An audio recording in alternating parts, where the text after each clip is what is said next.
Good morning, everyone. Welcome to the regularly scheduled meeting of the Board of Public Works for today, Monday, July 31st, 2017. Commissioner Rivas, Repenning James, Davis, and Jacinto are present. President James, we do have a quorum. May we start with Bureau introductions, please, starting with Bureau of Sanitation. If you can come up to the mic and just introduce yourself, please. I am Mahesh Pujari, and I am the Acting Division Manager of EMD and Environmental Monitoring Division. So I am representing sanitation today. Thank you. Good morning, Frank Rinaldo with the Bureau of Contract Administration.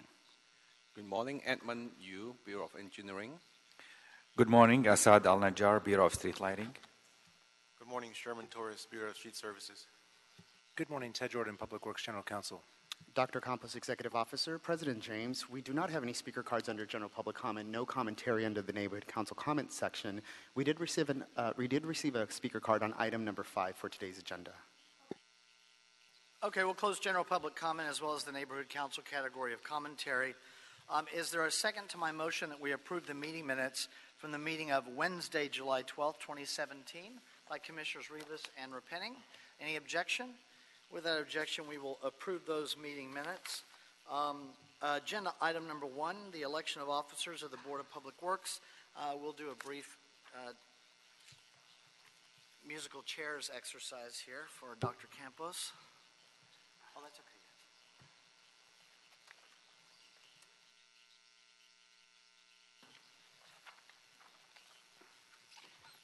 So for all those that are in the audience, this rarely happens, only once a year, and this is the time for about 1 minute or two that Dr. Campos, the Executive Officer, will lead the meeting for item number 1. Item number 1 is the election of Board of Public Works officers, the annual elections. And so, as required by the City Charter and also pursuant to the Board Rules of the City of Los Angeles Board of Public Works, Chapter 6, Elections and Appointments of Officers, Board Rule number 29 and also Board Rule number 30, the Board shall elect one of its members as President and Vice President, respectively, by a majority vote by open ballot. And so, therefore, we will now begin the open ballot process. Commissioners, are there any nominations for the position of President? Yeah, I would like to make a nomination for Kevin James, who has served since 2013 as president for re-election for president for the next fiscal year.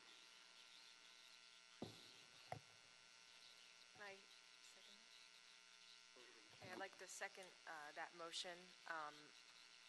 Say a couple words about Kevin. You know, it's been a very busy time in our city. The economy has been very strong. We've had a lot of building and development, but more importantly, we've had a lot of growth in this department. And, you know, Kevin has been instrumental to making sure that as we've been able to put some services back, particularly at street services, which is the bureau for which he's the liaison, that it's done so in a very efficient manner. Kevin is very committed to accountability and transparency, which are really one of the most important functions of this board. He's a problem solver for a number of offices in the building, which I think is another very important function of this board.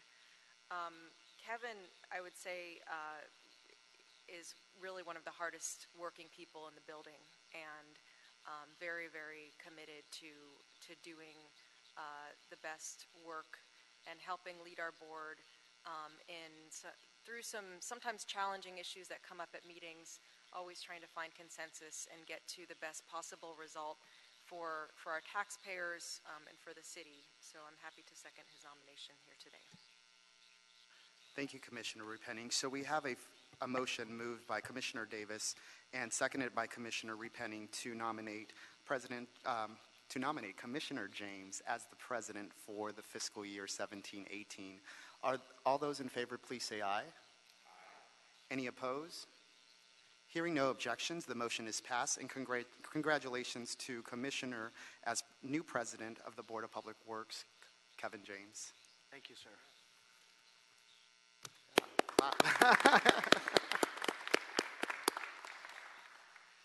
The second office that we will make nominations for is the position for Vice President. Is there any nominations for Vice President of the Board of Public Works? I will nominate Heather Repenning, who has served ably over the last year, and I think will do an outstanding job. I am really pleased with her ability to come in and to work aggressively on an inclusion agenda for minority businesses, which is critically important organizationally. And I'm so proud of that work and proud to have had an opportunity to serve with her on the mayor's ad hoc committee on business inclusion. And of course, additionally, her regular work includes sanitation department. And of course, we know that not only do they receive funding from the general fund, but they receive ratepayer funds, and they are responsible for leading the environmental agenda for the city. And I think it is clear that Heather Repenning is not only doing a great job in that regard, but in particular, she's very passionate about her work. And I'm confident that she will do a great job to continue as Vice President. Thank you, Commissioner Davis. We have a nomination for the position as Vice President for Commissioner Repenning. Is there a second to this nomination? Yes, I would second it, and I just want to take a moment. I could say it in 3 words, but I'll take just a few more words than that. The 3 words would be Clean Streets Program. Heather, her leadership on this program, this now, I should have added, award-winning Clean Streets Program, so that's 5 words, with the recognition from the U.S. Conference of Mayors, really says all that you need to say for Heather's leadership role in the Board of Public Works and her involvement with the Bureau of Sanitation. But Commissioner Davis, as you mentioned, her work on the Business Advisory Ad Hoc Committee, the Ad Hoc Business Advisory Committee has been very valuable, and the list is long. Heather's years with this mayor are also, the experience is vast, and I think we should continue it. Thank you, President James. We do have a nomination for Vice President for Commissioner Repenning. It was moved by Commissioner Davis and second by Commissioner President James. Is there all those in favor, please say aye. Aye. Any opposed? Hearing no objections, the motion is passed, and congratulations to Vice President Repenning as our new Vice President for the Board of Public Works for fiscal year 17-18. The meeting is now being returned back to the new chair and the newly re-elected President James of the Board of Public Works. President James, as your first order of business, is to nominate and appoint someone as President Pro Tem before you move on to item number 2. Congratulations again.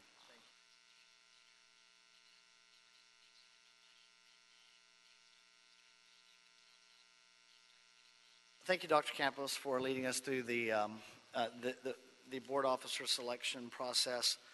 And my understanding is what I do is nominate, or rather I appoint the pro tem, correct? That is correct. Okay. It is an appointment. A couple of things on my appointment of the president pro tem. Of course, I'm going to appoint Commissioner Davis again as president pro tem. So we can redo this. Look and see, we already saved the city money without having to reprint new plates. Commissioner Davis, just a couple of points, and then I have some broader points that I want to make, I think for the first time after the board officer selection process. But Commissioner Davis, for your leadership on the Business Advisory the Ad Hoc Business Advisory Committee, I mess that up every time. Thank you for that. The leadership for that shown through recently with the presentation that happened just a few weeks ago in that area. But I also think our appreciation for your contribution to the Board of Public Works since we started on the same day, actually 4 years ago today, our first meeting, July 31, 2013. So happy anniversary. But just last meeting with the inquiry that the exchange that you had with a protester on a bid item, I think demonstrated, without me having to say anything, as to why I'm completely confident appointing you to the position of pro tem. So thank you, sir. And we look forward to another year together. I did, for today, for the first time, I wanted to make some notes while we had the agenda item still before us, because, and I haven't done this in any of the prior board selection processes. You know me, I usually just kind of jump to the next agenda item, but I did want to say a few things, because we're now starting the second term of this administration. And there's a lot of stuff that we still have to do and to collaborate on, and it's just a very exciting time to be in the Public Works Department. Some areas that come to mind that I know are on our menu very soon are improvements with our street sweeping program and a review of street sweeping. The tree canopy and growing our tree canopy around the city is obviously going to be a priority, particularly as it partners with a sidewalk repair program. Improvements to our recycled water program through the Bureau of Sanitation is going to be something that's going to be very exciting to see. We've already briefly talked about the work that we're doing on procurement reform and improvements. Cool pavement is now on the ground in, I think, a majority of the city council districts.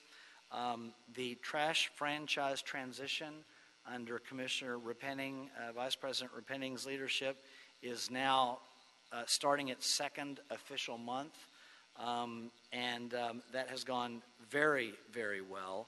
We have an asphalt plant that is going to come online soon. We are working with our city attorney's office on various risk management improvements that we're going to be able to make. We continue collaborating with the Department of Transportation, General Services, the CAO. The list is long on record pavement preservation programs. The Clean Streets Initiative I've already referenced. Technology is changing the way that we provide city services in our city and having just a real positive effect. And I think in this next term of Mayor Garcetti, which of course is a 5.5-year term, we're not going to recognize in 5.5 years where we are today even, because technology is moving so fast. And then you look at the growth of the Board of Public Works. The addition this last year of the Office of Petroleum Administration and the amount of work that is being put out and the leadership role that our Petroleum Administrator, BPW Mtg, has demonstrated is inspiring for us. And with the help of Dr. Campos and some just good old politicking in City Hall, we've had some budget success to grow that office to a point getting closer to where it should be. The Film and Television office has been here now for a full year, and we are about to have an announcement later this week on an area of benefit of the film and television tax credit that we didn't necessarily see coming. It wasn't obvious. You would have had to dig a little deeper, and there's going to be an announcement with the mayor midweek about that, which is very exciting. And I could continue. Those are just the things that I jotted down fairly quickly. So it's a real exciting time to be here, and I really appreciate the support and the confidence of my colleagues. And just to say something personally, I have been lucky to have a very diverse career, and with the diversity of my career, this job is my favorite job that I've ever had. And now that we're starting term 2, I think it's safe to say, really by far, because of the effect that you can have on people's lives. And I'm inspired every day to come to work, and that's a great feeling. And for people that have never worked in public service, you really don't know it until you get here. And there's a reason that people stay as long as they do. So thank you all again for the vote of confidence, and I'll continue working as hard as I can to improve the services that we provide our many residents, visitors, and people that work within the city of Los Angeles and people that pass through the city of Los Angeles, because I see them as constituents too. Commissioner Penning? Sure. I just wanted to take a minute to acknowledge really the leadership of the full board. You know, the titles of vice president, et cetera. It doesn't, I mean, it has meaning, but the reality is that every one of us as a commissioner has the opportunity to really take and provide a lot of leadership in the areas that we have insight into, in the areas that we oversee, in the areas that we're passionate about. And it's been great to see the board that we have really provide a lot of just hard work.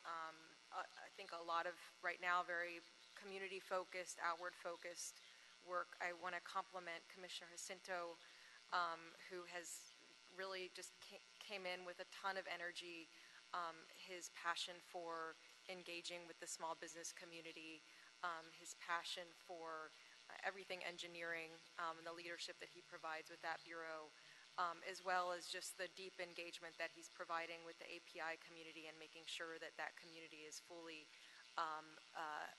involved in all of the workings of our city government, as well as Commissioner Rivas, who is our newest member, but has already shown that she's going to do great things, especially for women and girls in the city, with her firsthand knowledge of how kind of engineers work and think, and you know, just looking forward to the leadership that she will continue to provide as well. I think that this is a really hardworking and board and a group of people that really cares about the work that we do. So I'm happy to be a part of it. Thank you, Commissioner Penning. Commissioner Davis, your light on? Yes, absolutely. I wanted to echo my satisfaction in working with this board. We have an incredibly talented team. Certainly, Commissioners both Jacinto and Rivas have really picked up the ball and really run and really developed their areas of engineering on one hand and street lighting on the other hand. But I have to tell you, I've worked in many levels of government, all levels of government, quite actually. And this particular job certainly gives me a sense of fulfillment to know that we can make a difference in some critical services that matter to the citizens of Los Angeles. And I think that one of the most enjoyable challenges is to try to enact and execute the direction that we have been given by the mayor.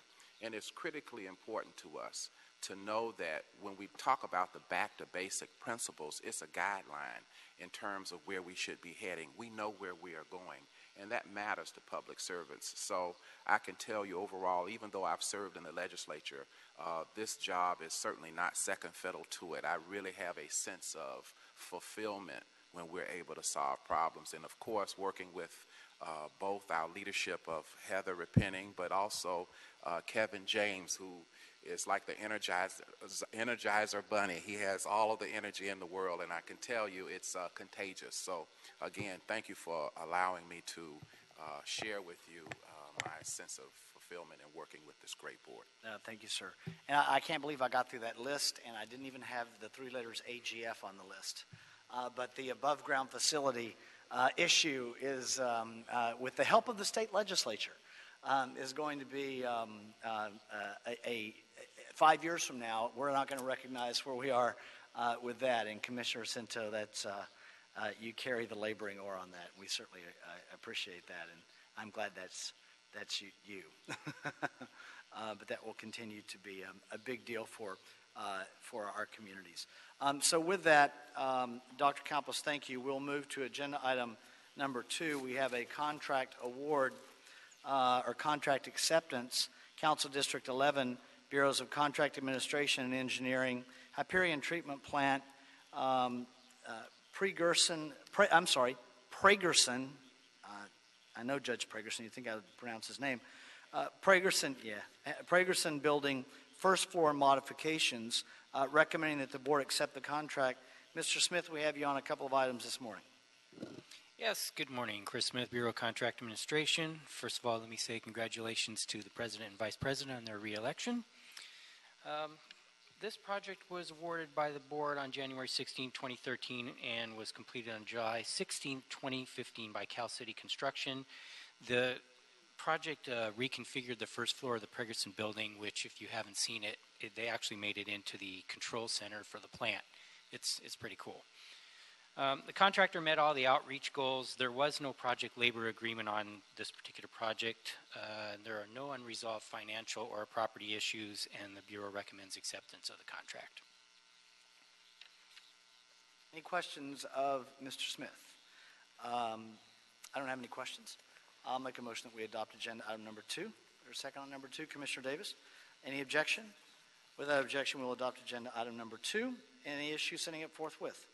We will send number 2 forthwith. Agenda item number 3, contract acceptance for 8619 Appian Way emergency washout repair. Recommending that the board accept the contract. Mr. Smith on number 3. Yes, this project was awarded off our emergency on-call list. It was awarded on January 15, 2016, completed August 4, 2016. Project consisted of reconstructing a section of street that was blown out by a DWP water line failure. Due to the emergency nature of the contract, there were no outreach requirements, and there are no outstanding property or financial issues on this contract. The Bureau recommends acceptance. Any questions on number 3? I'll make a motion on number 3. I'll second Commissioner Davis's motion on agenda item number 3. Any objection? Without objection, we'll adopt agenda item number 3. Any issue, sending number 3 forthwith? We will send number 3 forthwith. Thank you, Chris. Agenda item number 4, Council District 15, requested contract award for the Terminal Island Water Reclamation Plant dissolved air flotation thickener modification. Recommending that the board declare United Riggers and Erectors Incorporated, URE, the first low bidder to be non-responsive as discussed in the report. Secondly, declare PPC Construction the second low bidder to be the lowest responsible bidder, and award PPC a contract for the project for $720,730. And third, authorize myself or 2 members of the Board of Public Works to execute the contract after approval as to form has been obtained by the city attorney. Ms. So on number 4. Good morning. Good morning. Amy So from the Bureau of Engineering's Environmental Engineering Division. We're here for the Terminal Island Water Reclamation Plant dissolved air flotation thickener modification, and we're requesting to award the construction contract. We're recommending specifically that United Riggers and Erectors Incorporated, the first low bidder, be declared non-responsive, and PPC Construction Incorporated, the second low bidder, be declared the lowest responsible bidder, and award the contract to PPC in the amount of $720,730. At Terminal Island Water Reclamation Plant, bacteria and solids are separated from the wastewater in the secondary sedimentation tanks. A portion of this biomass is sent as what's called waste-activated sludge to the large concrete tank that appears in figure number 1 of the board report. This is to maintain a proper balance in the secondary treatment system. In the dissolved air flotation thickener process, the waste-activated sludge is thickened. So it's piped from the large concrete tank into what looks like the cylindrical tank on the left portion of the figure. The green device is to pressurize air, and that pressurized air is injected into a circulating stream of the waste-activated sludge in that silver cylindrical tank. In that tank is where the dissolved air happens. It's like making a soda. The aerated fluid is then circulated back into the large concrete tank, and the circulation and the mixing motion, as well as the tank being open to the atmosphere, allows the dissolved air to come out of solution as tiny little bubbles. And as these bubbles float up to the surface, sludge particles attach themselves to the bubbles. So clearer effluent sinks out to the bottom. It's sent to the headworks for further processing. And the thickened sludge floats to the top and forms a layer. This layer is skimmed off of the top, and it's sent to a tank right across from this large concrete tank called the blending tank, where it's mixed with primary sludge from the primary treatment process, and that mixture is then sent to the digesters for further treatment. So this dissolved air flotation thickener system was installed in approximately 1977 as part of the upgrade to full secondary treatment. The elements inside the tank are corroding, and the pumps have reached the end of their useful life. The blending tank across from this system also needs to be rehabilitated, and that's going to be done as a separate project. So the plant needs a way for the thickened waste activated sludge to be able to bypass the blending tank and be sent directly to the digesters whenever the blending tank is going to be rehabilitated and when it's out for routine maintenance. The scope of this project will replace the float skimmers and the associated mechanical equipment inside of the large concrete tank. It will replace the pressurization system, replace pumps, and create a pipe routing to bypass the thickened waste activated sludge to the digesters. And the project will also include the associated electrical and instrumentation and controls. The project was advertised and the bids were received on April 19th, 2017, and that's transmittal number 1 of the report. United Riggers and Erectors and Meta Mechanical Company Incorporated both listed their total bid amounts incorrectly.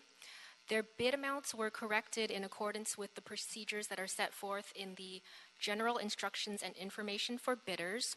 And based on these procedures, this moved United Riggers and Erectors from the apparent third low bidder to the first low bidder. However, United Riggers and Erectors did not pass the business inclusion program, and they also did not submit the required documentation to demonstrate the experience requirements of their instrumentation subcontractor.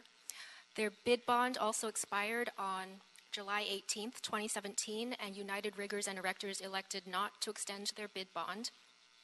The second low bidder, PPC Construction Incorporated, did meet all of the contracting requirements, and they did agree to extend their bid bond.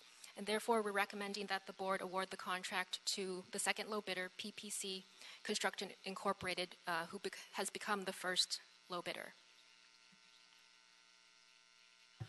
Thank you, Ms. So. Again, I wonder, the first low bid was so low, and you wonder if maybe that was they didn't want to submit the documentation that would have brought them into compliance, but we also don't want a contractor that may have made a mistake in the process to be awarded a project that they don't want. I think you get what you pay for in that circumstance. So I'm comfortable with this. At least the second low bid is within this, very close to our city engineer's estimate. When you look at the first low bid like that, it would draw alarm anyway, to me at least. Commissioner Jacinto. Thank you, President James. Amy, thanks again for the ability to take a very technical process with our wastewater and be able to put it in layperson's terms. So there's a public record and a justification of thickening a soda-like substance. Wow. But that's exactly what we're doing. We're aerating. And so for the public record, to be able to understand for the general public why we do these things and have redundancy and be able to bypass as we rehabilitate equipment and facilities is so important. So I don't have questions really on. President James mentioned he's okay with the bidding. I just wanted to thank you again for being able to communicate that in layperson's terms what this is all about. So thank you. Thank you. Anything further on number 4? Commissioner Sintos made a motion that we adopt agenda item number 4. I'll second it. Any objection? Without objection, we'll adopt agenda item number 4. Any issues sending number 4 forthwith? We'll send number 4 forthwith. Thank you, Amy. Thank you. Agenda item number 5, Bureaus of Contract Administration and DOT, Council Districts 1, 4, 6, 7, 10, and 13. Requested contract acceptance, Highway Safety Improvement Program, Cycle 4, Protected Left Turn Phasing Upgrade at 9 intersections. Recommending that the board accept the contract. Secondly, assess Siemens Industry Incorporated with a penalty in the amount of $34,568.65 for the unauthorized subcontractor substitution of one bid-listed DBE subcontractor and one bid-listed OBE subcontractor. Third, assess Siemens Industry Incorporated $206,000 for liquidated damages in accordance with the specifications of the contract.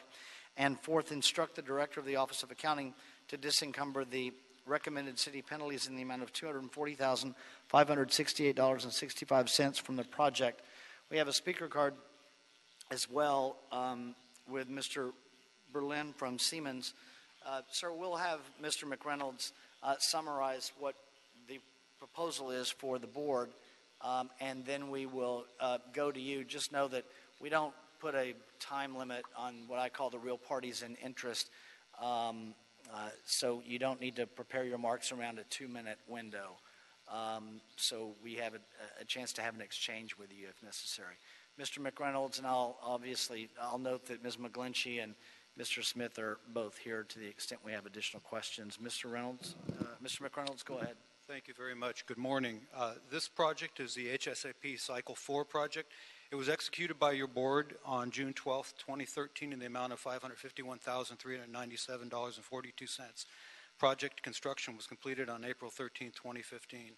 This project was awarded with 240 working days, and 19 days were added as a result of change orders for a total contract time of 259 days.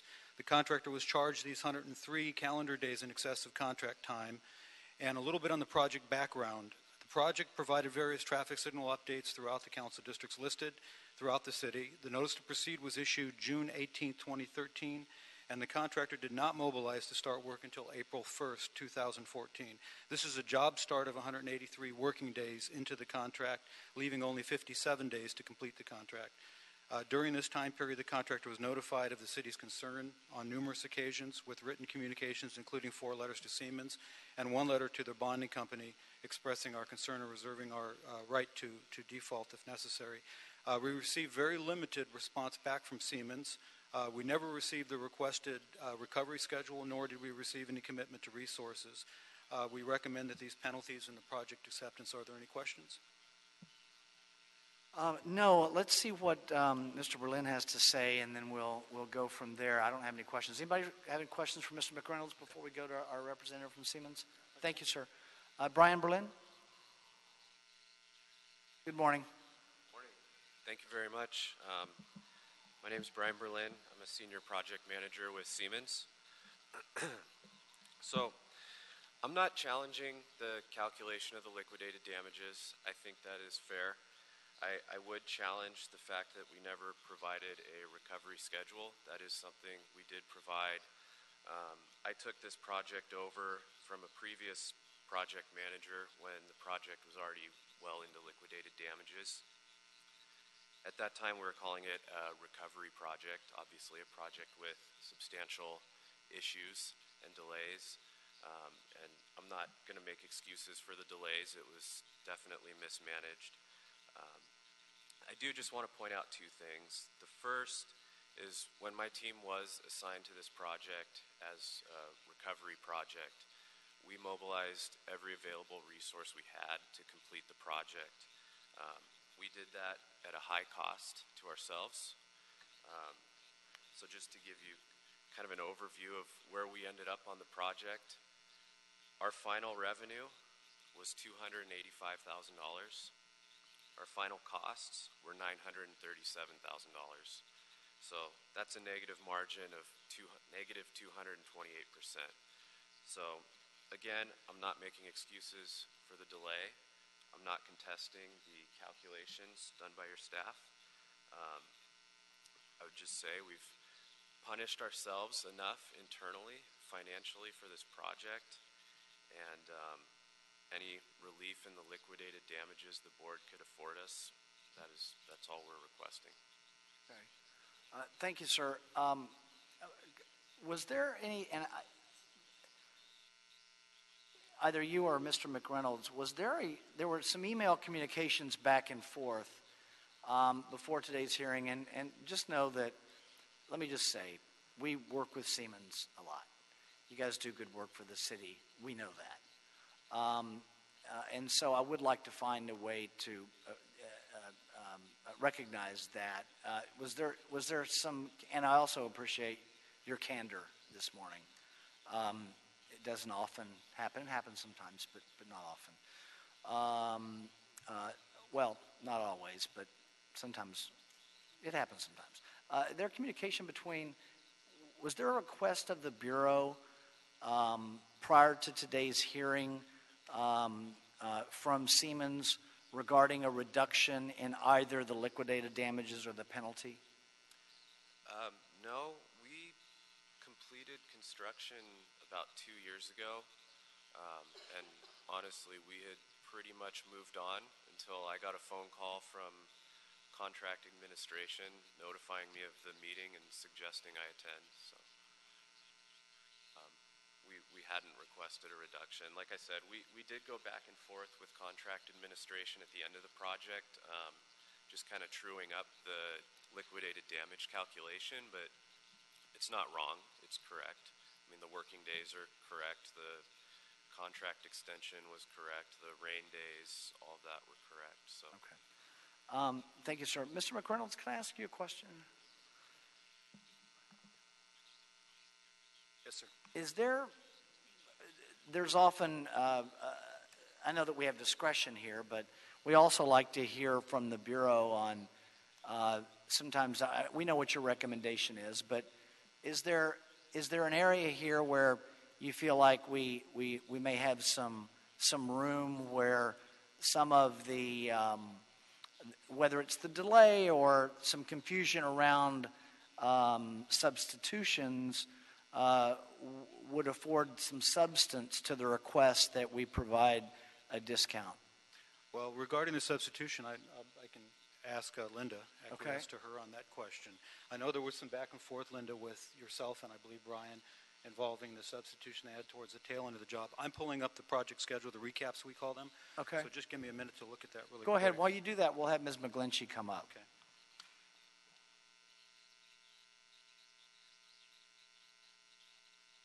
Good morning.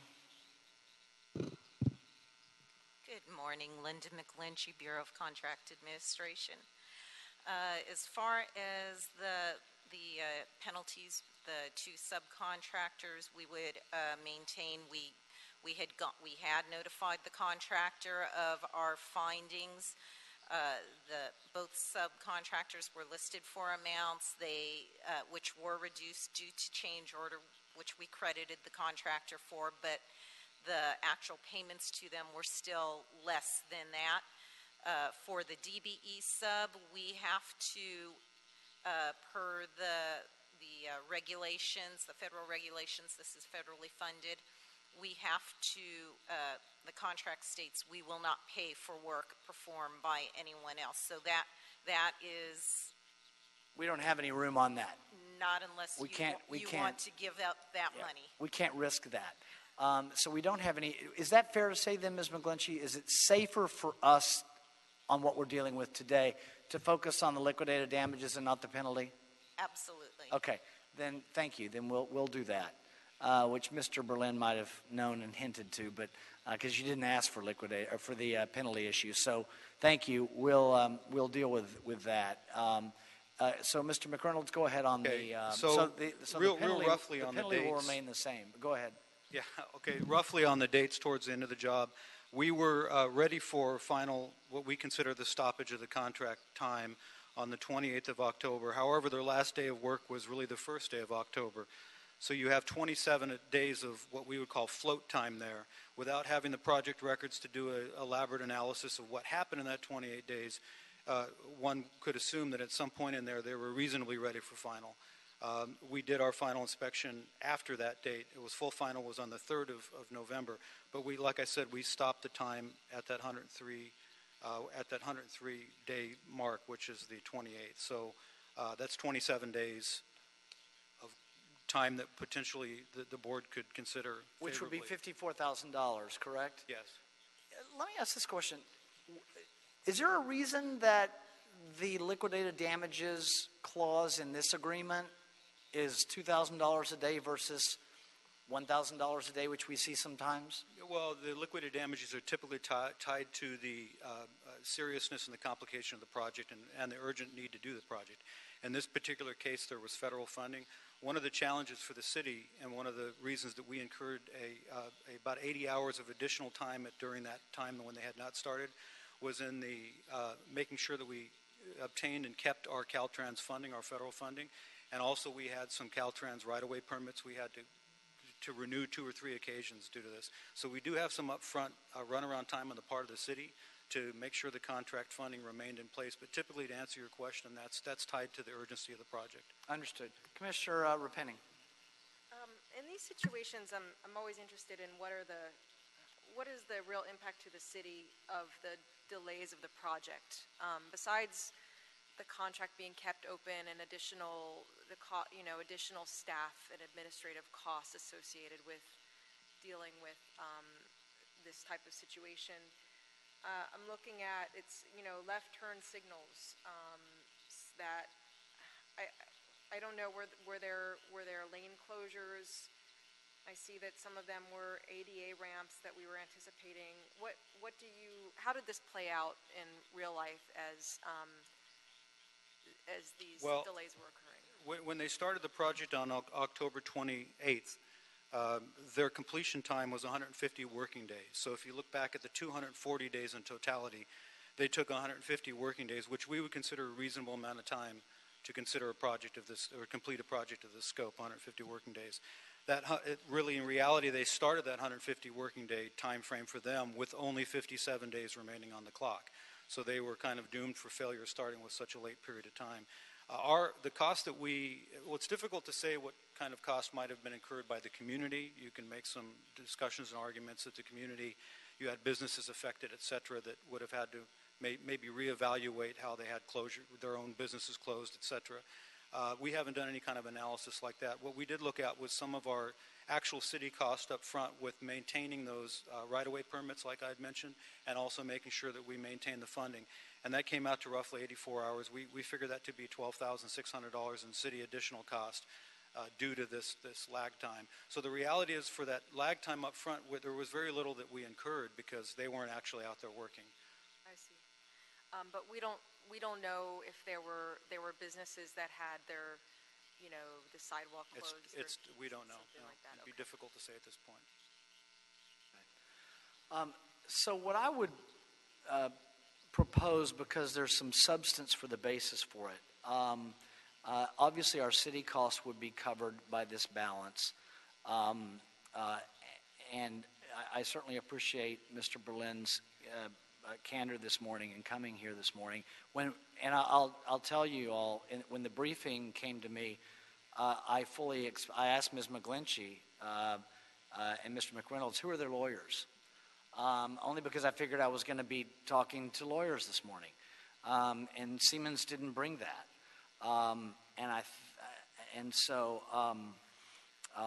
not that people don't have the right to do that, but we have some substance on a discount provided by Mr. McReynolds at 27 days. 27 days is $54,000. And so my recommendation would be that we don't have discretion on the penalty, so the penalty remains as is. My motion would be to leave the penalty as is and to reduce the liquidated damages by $54,000, which would take it to $152,000 if my math is correct. And just to confirm, Mr. McReynolds, that by doing that, we're not jeopardizing our ability for reimbursement from Caltrans, correct? Okay, that's correct that we're not? Okay. So that would be my motion, but I'll entertain anything from my colleagues, of course. Mr. Campos, Dr. Campos, you have something? No, I'll just wait for the motion, and then I will provide some feedback. Okay, that was my motion, seconded by Commissioner Jacinto. Any objection? Without objection, then that'll be the order. So, Dr. Campos, you're going to help me with language here? Now, yes, before the motion passes. So it'll be as amended. So it would be as amended. Recommendation number 1 would stand as is. Recommendation number 2 would stand as is. Recommendation number 3 would be reduced by $54,000 from $206,000 down to $152,000, or decreased down to $152,000.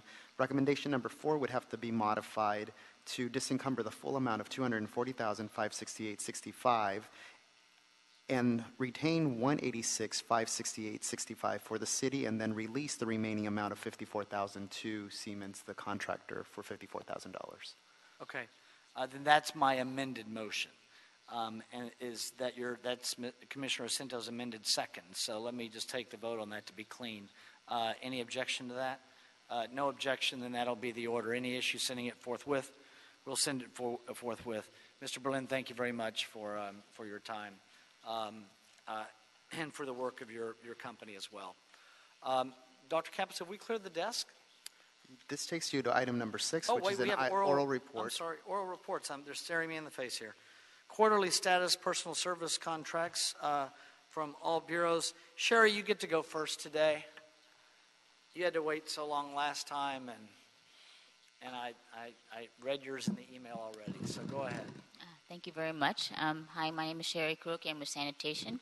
Good morning, Commissioners, Bureau Rep, City Attorney, Executive Officer. I'm here to present our report for the quarter ending June 30th, 2017. The amount billed since the last quarter is $30.73 million. The total for contracts with subcontractor participation is as follows. For the NBEWB outreach program contracts, which is the old Good Faith Effort contracts program, the amount is almost $14 million. The business inclusion program contracts, the total is $16.8 million. And the breakdown is as follows. For the NBEWB outreach program contracts, MBE 2.2%, WBE 2.9%, and OBE 5.3%, for a total of 10.5%. For the business inclusion program contracts, MBE 11.5%, WBE 4.1%, SBE 4.5%, EBE 3.6%, DVBE 0.0%, OBE 9.7%, for a total of 33.3%. We have 2 solid waste biosolids contracts expiring within the next 9 months.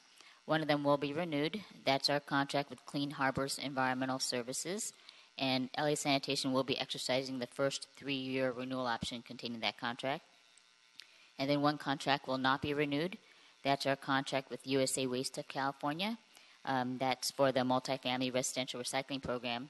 And with the implementation of the franchise program, that contract will no longer be needed. We have one wastewater contract expiring within the next 9 months. That contract will be renewed.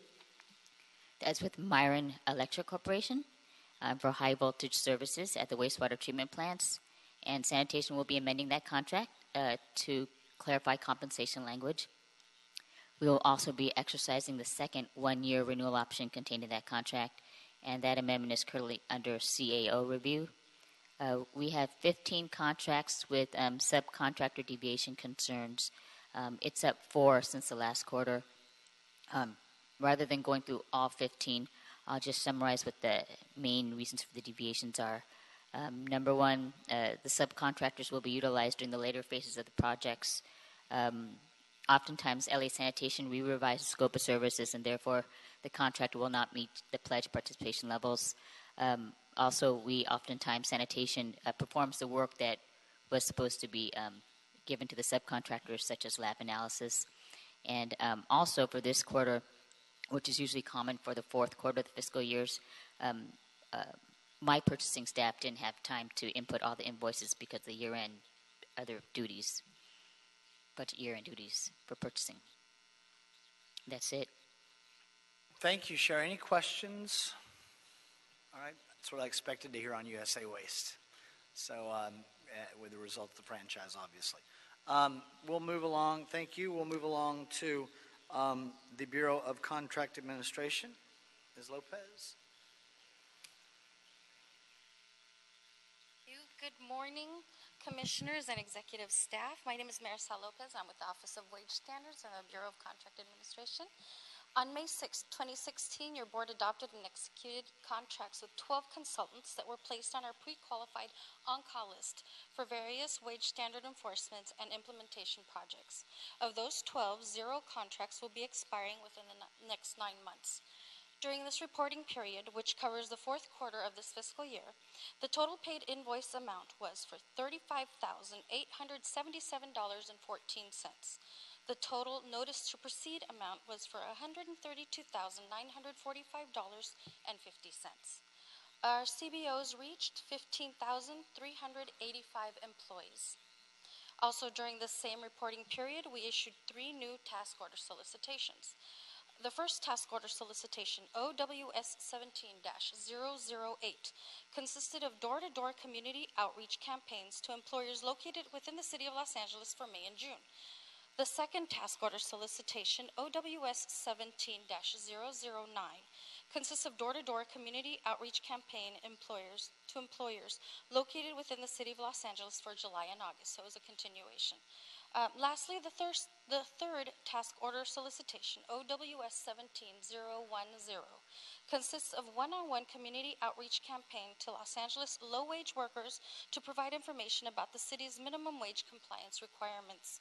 All three task order solicitations were awarded. TOS 008 and 009 were both awarded to 3 consultants from the pre-qualified on-call list. We do not have the final numbers yet, but through these TOS, we anticipate that our CBOs will reach an estimated 11,000 employers per TOS through direct outreach. The total notice to proceed amount for each task was $44,069.75 respectively. TOS 10 was awarded to 4 consultants from the pre-qualified on-call list, and we anticipate that our CBOs would reach an estimated 11,000 employees through one-on-one counseling and direct outreach as well. The total notice to proceed for this task was $44,806 with 0 cents. This concludes my presentation. I'm happy to answer any questions you may have. Thank you. Thank you. Nice job. Any questions from Ms. Lopez? Commissioner Repenning. Do you have a list of who the TOSs have been awarded to? Pardon me? The TOSs, who have they been awarded to so far? I do not have the list in front of me, but we have Garment Workers Center, Community Living and Learning, Black Workers Center. Excuse me, I'm terribly sorry, I don't have that list with me. Korean American Apparel Organization and the Korean American Small Business. I'm sorry, terribly sorry. It should be in the written report, Division Office of Wage Standards, BCA. For the TOSs 17008 and 17009, they were awarded to Korean immigrant worker advocates. Will it be okay if we provide this information on our next report? Sure, or if you just want to email it around to yes, the board members. Yes, it should be already in the written version of the report. Thank you. Any other questions? Yes, Commissioner Davis. Yeah, so I see that in terms of the question that Commissioner Repenning asked, that conceptually we went to different constituent groups who were able to approach various groups based upon culture and language to address those, to make sure that they were brought up to a standard of awareness about the program. Also, I wanted to ask, in terms of our overall goal for the program, it will take us, I guess, when we started out, 5 years to implement this program? How long would it take us overall in the plan? The contract is for 3 years. Oh, it's 3 years, okay. And where are we in the 3-year period? Is this the second of the 3 years? We have completed 1 year, so this is the second year. This is the second year. And in terms of the wage in and of itself, the goal for the wage notification to individuals, both employees and those who are going to receive the wage, is at $15 per hour, correct? $15 per eventually hour. And currently, they are, the businesses that we are communicating with are now paying, $14 to date? Or, because I know it was done gradually, incrementally. Right now, the minimum wage is $10.50 for the employers with less than 26 employees, and it's $12 for the employers with 26 or more employees. And so within a couple of years, they will have gotten to our goal of $15 per hour. Correct. Okay. Thank you. Thank you, Commissioner Davis. Anything further? Thank you, ladies. Thank you. Appreciate it. Bureau of Engineering, Mr. Ohani. There you are, sitting right there on the front row.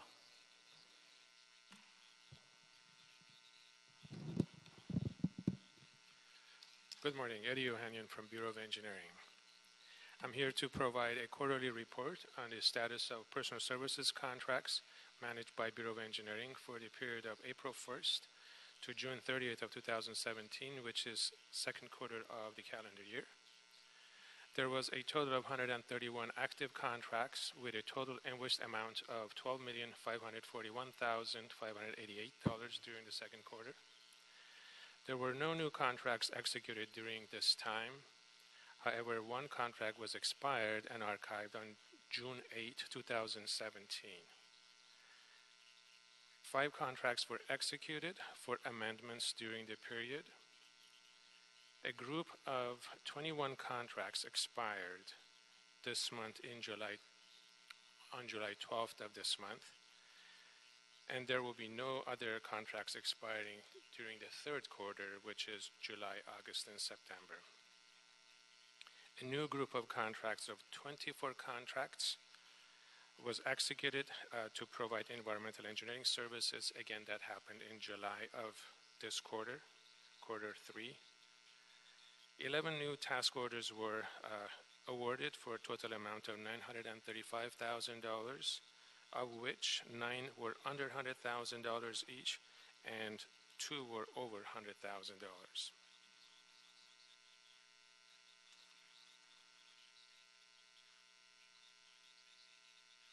95 of 131 contracts are MBE, WBE outreach programs, and we received total of $11,353,625 invoices for this program.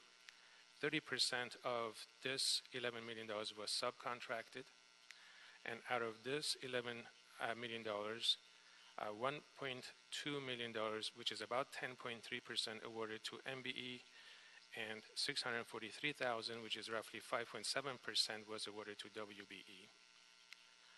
22 of our 131 contracts are business inclusion program, which is $596,000 were invoiced during the period. Out of this program, 48.6% was subcontracted out of this $596,000, of which 10.2% was awarded to MBE, 3.6% awarded to WBE, 14.4% awarded to SBE, 4.9% awarded to EBE, and 1% awarded to DVBE.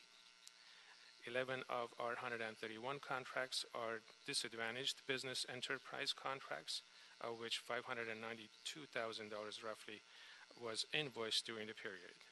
56% of this amount of $591,000 was subcontracted, and out of this amount of $591,880, 28.4% was awarded to DBE. In summary, 109 of our contracts, of our 131 contracts, met and exceeded the pledge amounts. However, 22 contracts were in negative deviations. This concludes my report, and if you have any questions. Any questions at all? Commissioner Penning? I would just ask for all the bureaus, I think it's helpful for these reports if we have something to look at. Yeah, we've always gotten it. The report has been distributed, and I have a couple of extra copies. I don't mind giving it out. I don't have copies. I can get copies. Somehow we missed it. BOE and BOS submitted reports, from my understanding. Yeah, I had Sherry's an email that I looked at, and I didn't have any questions. I didn't see BOE's, and there's always one question I have, which I was going to ask you either way, and that's just to see if we are trending regarding the number that you just gave, the 109 versus the 22. Right. Are we trending in the right direction still? It's a very good question. I actually checked this as a preparation for this report, and the number was exactly the same for the last quarter. However, the list of contractors and the contracts, among the 22, 11 of them have complied and moved out of the list of 22, and new 11 have moved in. Okay. And again, for this quarter, not for the life of the contract. For the life of the contract, we still have 22 as of this report that are in deviation. Okay, so does that mean that it still is a to be determined next quarter on what the trend's going to look like, right? Or wrong? I think we are moving toward a right direction. I guess another way to look at this is what percentage is the deviation, whether or not those percentages are increasing or negative deviations are improving. And again, when I made this comparison, there were some projects that were a large negative deviations. Now they have reduced and they're getting better in their compliance. Our contract managers are working with the contractors, with the consultants, to help them to meet the pledged amounts. And one other initiative that we took at Bureau of Engineering is, although we published the report quarterly for the board, we have begun as of July doing this report monthly, so project managers can see better where they are and they can take actions in correcting them and bring the contracts into compliance as much more frequently than doing only 4 times a year. Now we're going to do it 12 times a year. Okay. Commissioner Penning? Sorry. Okay. Thank you. All right. Thank you, Ed. Appreciate it. No problem. Thank you. Nothing to report from street lighting. And Sergio from Street Services.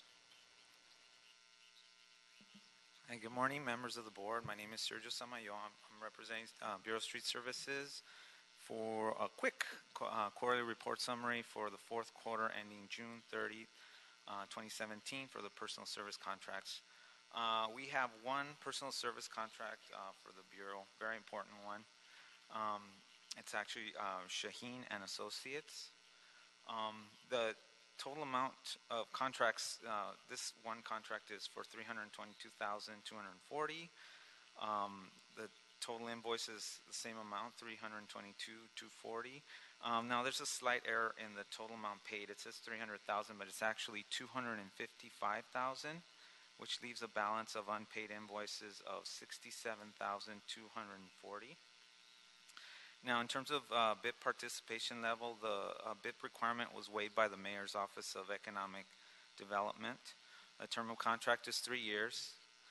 The status, as reported from the operating division, was that they were in good standing, and there was no issues in terms of compliance with the city's non-discrimination policies. The contract expiration date is July 23rd, 2018. So the purpose of the contract, they provide assistance to the Bureau on the development of a 10-year strategic plan to eliminate near-failed or failed streets to improve overall letter grading condition of the city's street system to an A or B status. They provide assistance in the upgrade and customization of MicroPaver, which is the city's payment management system, including user-defined fields and data import-export protocol. They provide us with special studies as needed. They provide technical support and interpretation of the data that comes from the streets. They act as an independent auditor and verify the city data, so they validate the data that comes in from the MicroPaver system. They provide expert advice, recommendation, and testimony to the city. And they provide training for the MicroPaver system with an emphasis on report interpretation and work planning. So if you have any questions about this. So you answered some of what I was going to add to the record already, Sergio. Is just to explain, this contract's a little unique. Dr. Sheen serves as the Bureau expert on pavement preservation and has for a long time. So it's not a large contract per se, but it is going to one company, which is his, the alter ego essentially of him. Thus the waiver of the MeBe-Weeby requirements. A very important part of his pool of studies that took place very recently was the request by the Comptroller's Office that resulted in a request by the Mayor's Office that resulted in a request by the Bureau to Dr. Shaheen and his company for the SDRF, the Street Damage Restoration Fee Study. And I was obviously involved at various levels of that, and know just in the last several days, the Comptroller informed me how pleased he was with the work that Dr. Shaheen did, with the depth of the study, with the detail of the study. And the Bureau felt the same way. And it's going to be very interesting to see what our discussion with the mayor's office, I know the mayor's office was pleased too, that kind of goes without saying, but it's going to be a very interesting policy discussion at the city council level of what we do with our SDRF because of the work from Dr. Shaheen. And I was wondering, my initial thought was, oh, wow, once that study's done, the contract is done, but I realized he does other things as well, which you reminded me of. So that's why this continues a little longer than the life of what I thought it was going to be initially. Yeah, he's been with us for 18 years, so I imagine they'll probably, as new staff comes in, and they'll need his expertise as the micropaver upgrades again. If the system, there's always questions about whether or not that's the best he will technology. be needed as long. I thought it was interesting that initially, when we asked for a restoration fee, it was just to encourage or to incentivize like the utility companies to align their scheduling with us. But what Dr. Shaheen, I thought was interesting, was he found out that even if the damage from excavation is repaired, it still does overall damage to the street, and it'll affect the timeline of when it needs to be replaced. So I thought that was affects the really life of good. the street, sure. Yeah. Yeah. Excellent. Any questions for Sergio? Thank you, sir. Okay. Appreciate it. Thank you. I think, Commissioner Cinto has. Don't go No, anywhere. actually not. Oh. Sergio's good. Oh, I'm okay. good, Sergio. All right. Thank you. Commissioner Cinto. President James, before you adjourn the meeting, I just wanted to not let the opportunity pass by with congratulations and affirmations to you and Vice President Repenning on your unanimous re-elections, and to your appointment, Commissioner Davis. It's a great day for our Board of Public Works and our Department of Public Works and for the entire city, because we have unanimously confirmed the leadership, the continued leadership of great individuals who inspire me every day in terms of your expertise. President James, with your leadership, Vice President Repenning, with your leadership and expertise and knowledge, and Commissioner Davis, you as well, with your public policy frame, it is a blessing to be able to serve with you. So congratulations on your anniversary. We have up to 5.5 more years to realize this vision for LA to become an even greater city that it is under Mayor Garcetti's leadership. And I wanted to share that with all of you and to thank you for being such great colleagues and inspirations and public servants for our city. Yeah, thank you, sir. Appreciate it. So with that, Dr. Campos, have we cleared the desk? Yes, you have. Okay, then we are adjourned. Thank you, everybody.